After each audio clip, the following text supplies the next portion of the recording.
Saya membukakan Quran satu ayat aja, nggak apa-apa kan? Terlalu malam nggak ini? Yang bener ah. Nah tuh ngantuk. Nih Qurannya satu ayat. Bukan saya merasa pintar jago, enggak. Tapi semua kita kembalikan kepada Allah. Ya, bismillah.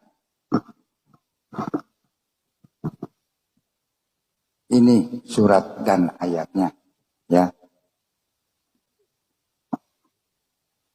Bismillahirrahmanirrahim. Al-Quran surat ke-31 surat Luqman ayat 12 yang menjelaskan tentang nasihat Nabi Luqman kepada anak-anaknya.